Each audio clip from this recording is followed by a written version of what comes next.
Hello my witchy friends, welcome to the channel, or welcome back if you are a returning subscriber. My name is Sophie, I'm the Midwest Magician, and today I wanted to talk about magical personal protection.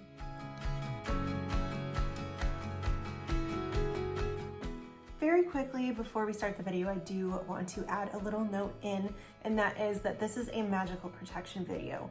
If there is somebody that is meaning you harm, if there is somebody that is trying to hurt you, if there is somebody that is following you, if there's somebody that makes you feel unsafe in your life, please make sure to get yourself to a safe location, and please make sure to contact the proper authorities and begin leaving a paper trail. Your safety is of the utmost importance, and if you're not feeling safe, you need to get yourself out of the situation that you're currently in and into a place where you can feel safe and secure.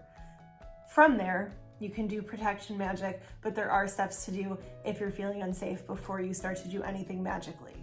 I didn't want that to be dark in any way, shape, or form, but I did think it was really important to touch base on that. But with all of that being said, let's go ahead and jump into our list. I have 10 different ways that we can use magic for personal protection, and in no way, shape, or form is this all encompassing, but these are just the 10 things that I do the most frequently for personal protection. Let's go ahead and dive in. Just so you know, number 10 is a little bit controversial, so definitely stick around for that, and I do have a tiny story time at the end of the video. Okay, so the first thing that I like to use for personal protection, I actually had a whole section during my magical home protection vlog. I can link that video down below, but that is going to be iron nails. I get all of my iron coffin nails, that's the shape that they use, coffin nails, on Etsy. So this one is the least rusty. Personally, I just pop this in my jeans pocket, the little pocket that you can put a lighter or cash, that fits perfectly in there. If you do have rusty nails, I know the Dollar Tree and Amazon have little jars that you can put them in. So you could put any rusty nails in a jar and carry that with you that way, as well as to not ruin any clothing or bags that you would be putting them in. But iron is amazing for its protective properties. So that's why I like to keep at least one, if not a jar, of iron nails on me at all times. Okay, the second thing is, I think a lot of people talk about this one, but it is tried and true, so I'm gonna mention it as well, and that is crystals. So things like obsidian, I have two different kinds of smoky quartz. This is the one that I carry with me every day, so I put my nail and my crystal in my pocket. Smoky quartz comes in a bunch of different varieties of smokiness, so this one would also be smoky quartz, even though it looks a lot more clear. So obsidian, smoky quartz, tiger's eye, you could have any of these polished or in their rough form. It doesn't really matter at all. The properties are still gonna be there. Any kind of black tourmaline, really any darker crystals. And then I personally really enjoy using red jasper for protection as well. But crystals are going to be a great way to supplement your protection magic for personal use. Okay, the next one is going to be charms, amulets, and talismans. So personally, I like to use a charm, and I have it under my tripod, so sorry about the little jolt there. I have it in a charm bag, and I, again, keep this in my pocket. This is the last thing I keep in my pocket, with my crystal and my little coffin nail. And it's a very flat charm, so it folds right up and goes right in my pocket, and nobody can tell that I have anything in my pocket. I will show this off after number 10 because it goes along with my story time, but you can charge your amulets, talismans, or charms for protection and just keep them on you at all times. Well, personally for me, it's when I leave the house, I keep them on me, but amulets, talismans, and charms, charge them up and keep them with you for protection.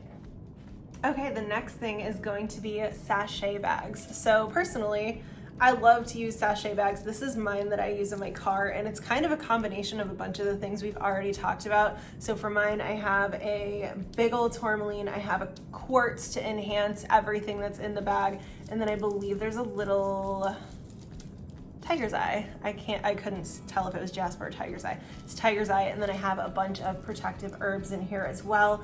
And I kind of unintentionally have a little altar in my car, which is so funny.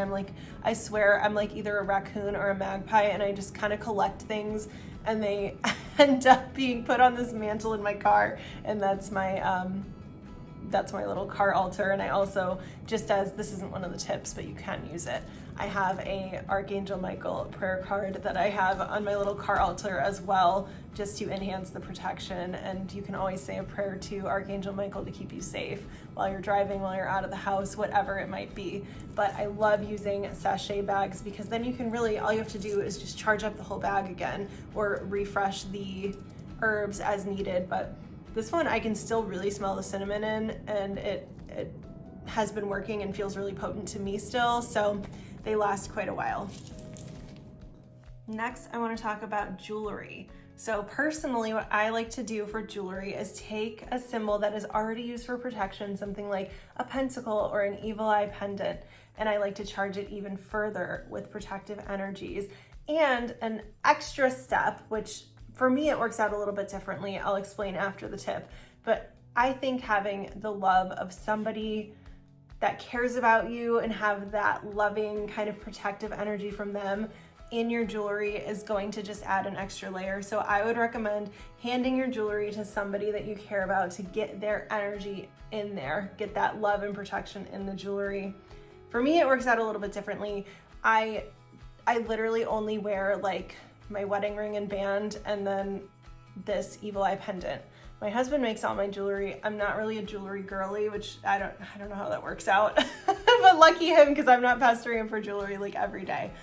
But since he's the one making the jewelry and putting his energy into that work, I personally feel an extra layer of protection has been added. So if you're like everybody else in the world and you do not make your own jewelry or have somebody making your jewelry for you, you can always hand them your jewelry, have them put their energy, put their love and protection, even if they're not what you're spiritual. We all know that energy is real and has a lot of power, so have them charge that with their love for you. All right, so the next one is going to be not magic. So something that you can do is braid a protection spell into your hair. You can weave a protection spell into the knots that you use to tie your shoelaces in the morning. You can, if you wear hoodies, you can tie the little tip of your hoodie string 3 times with protection. There are so many different ways to use not magic for protection that are totally inconspicuous. No one would ever know that your shoelaces are tied with your protection in mind, but it's a great way to kind of add that extra little boost of protection into your daily routine. The next thing is going to be sprays and oils, and I don't have an oil with me, but I will explain how I would use it if I did. For the spray, I would create it with protection in mind. So I would have, for this one, there's tiger's eye and red jasper in here. So I would use protective crystals. The oils that I put into the spray would be protective. And then I would also be charging it, not only with my energy, but I would typically also have a candle going that is dressed for protection that I could charge it with after the spray is made until the candle burns all the way out. But what I would do is after all of that, where it's already got its magic, shake it up when you need that extra boost of protection, and then just go ahead and spray yourself down or spray the area down, whatever you need to do to add that layer of protection personally. And then for oils, the way that I would do it is take the oil that you've either made or purchased with that protective intention in mind. And what I like to do for that is anoint myself right behind my neck. I like to put the oils behind me just so it's an extra layer of protection. Something is watching my back for me, and that's going to be the protection oil. This next one I did briefly mention in one of my 2 home protection videos. I'm not positive which one, so I'll have them both linked down below if you wanted to reference them, but that is going to be hidden sigils. So something that I personally like to do is create a sigil. If you don't want to create one for yourself, there are tons online, or you can just use basic protection symbols. They're classics for a reason. They're going to work. So you could draw a pentacle, slip it under the sole of your shoe, and every time you're walking on that sigil, on that symbol, it's going to charge and emit that protective energy for you. You could also, I think I mentioned this one in one of those videos, you could sew the sigils into your clothing. I think in that video I said to put it on your curtains, but you can sew them into your clothing. I'm personally a horrible seamstress, so that is something I would have to practice, or I could take a tag and draw it on the tag and somehow attach the tag inside of the clothing. That's a great option as well, but keeping those hidden sigils on you. And something that I'm going to be trying very soon, so I will have to keep you posted on this. I have press-on nails, but they came with glue. So what I'm going to do is take the glue, and on whatever nail it is that I'm doing, I'm going to add a pentacle, so that when I have the pentacle, I press the nail down, it is preserving that symbol into my nails for the duration that I will be wearing the fake nails over the top. So I'm very excited to try that one out. Please feel free to do it if that's something that you feel called to do as well. Okay, the next one I'm linking a video on, but I thought it would be worth mentioning here. It is creating an invisibility glamour for yourself so that you can be as incognito as possible when you are out in public. So I'll be linking Ivy the Occultist video down below. She made this glamour spell and shared it during the 12 Days of Yule challenge. So I'll have that link down below. But I also wanted to mention, like I did in one of the vlogs that I did for protection for your home, in Jason Miller's book, he mentions that he had an invisibility spell put on his car and he got into a crash because somebody did not see him. So I think adding in a loophole for people to be able to see you to prevent emergencies, or for people that are helping in an emergency to be able to see you, as well as people that you want to see you, looping that into the spell is probably going to save you a lot of trouble. So thank you, Jason Miller, for that tip. Okay, we're on the last one. We made it to the controversial protection magic idea, and that is going to be tattoos. I can understand why people would think that getting a personal protection tattoo is a bad idea, because typically when we think about things like jewelry, we think about the jewelry absorbing the negativity and keeping it until it's full and breaks, right? Personally, I think for a tattoo, it's going to be used as a way to deflect negativity. It's going to be used as a way to deflect anything that's going to bring you harm. So that's kind of why I think it's okay. If that's not your personal view, that's totally fine. But I personally see tattoos as a way to reflect the negativity away. So I will show you my personal protection tattoo, and then I have a little story. Okay, here it is. I'm sure you've seen it a million times if you watch my videos, but that is my personal protection tattoo. It is a little palm with an eyeball in the middle, and I thought I would throw in a little pendulum just for some spice, just for some flavor, some witchy flavor. That's not a part of the protection though, it's the hand with the eyeball. And again, it's meant to deflect, meant to stop any harm, any negativity from coming to me. So, the weird story. I got this, I don't even know what year I got this, maybe like 2016 or 2017. It's been a very long time. I've had this with me for quite a while.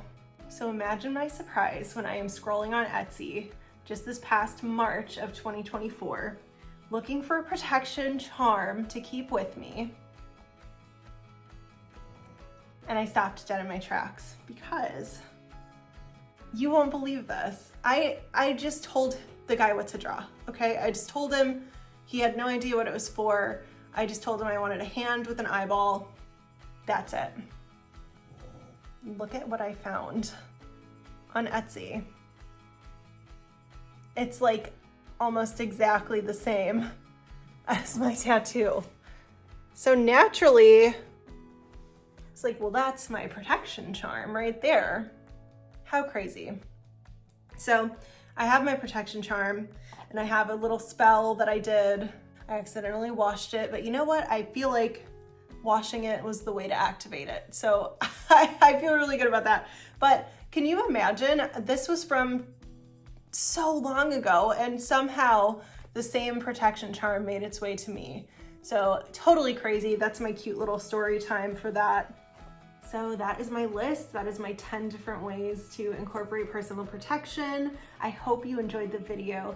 If you made it this far, can you let me know in the comments by leaving an evil eye emoji? And if you have anything to add, I would love to know some different ways that you incorporate personal protection magic into your life. I'd love to create a conversation down in the comments below. So thank you so much for being here, and I will see you guys in the next one. Bye.